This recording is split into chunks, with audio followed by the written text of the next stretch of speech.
Take a look at this, guys. Please. Take a look at this old bell that they just digged up, y'all.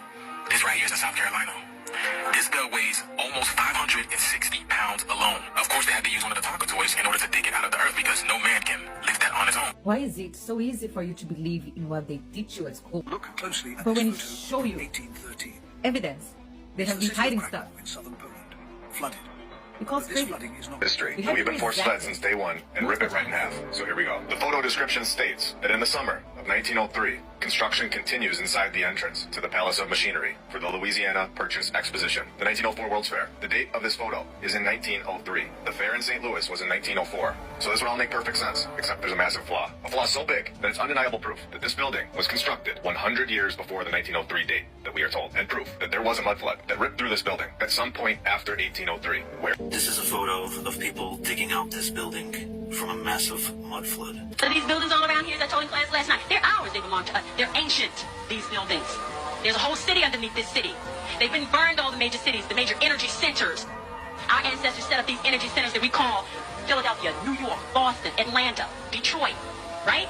Chicago. Hiding the true answer to this question from us. lied. How is it that people who used horses They and buggies hid the constructed history from us. gigantic, intricate buildings like these? They allegedly only used hammers, manual saws, and basic tools. Does that make any sense to you? Look at these grand structures and ask yourself, how could they achieve all this with such primitive methods? It makes you wonder if our historical timeline is accurate or completely fabricated to hide Fabricated. something. It gets even scarier.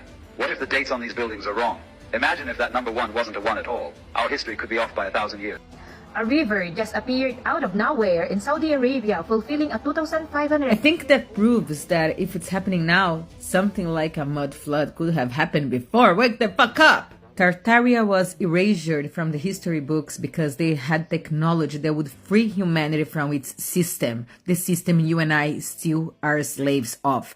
Wake up.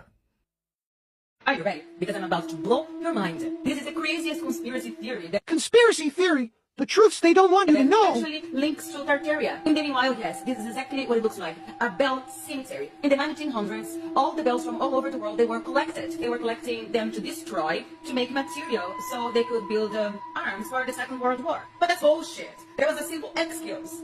The reality is way beyond that. It has all to do with the spiritual war we are in right now. How? I will explain to you. Bells are way more important than you think. They are extremely important because they're not used just to announce that one more hour has gone by.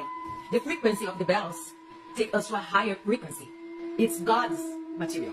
They elevate our frequency, they elevate our vibration, aligning our chakras and making it possible for us to be in contact with our higher self and other higher realms and beings. The people behind the actual power in this planet don't want the ascension of humanity and our mind and our divine self that Jesus Christ tried to teach you, but he was killed first. As I said before, because he didn't save us, he didn't have time. Wake up. Anyways, going back. So they made all this plan to recall all the bells from the world and destroy them. And not only that, it gets better.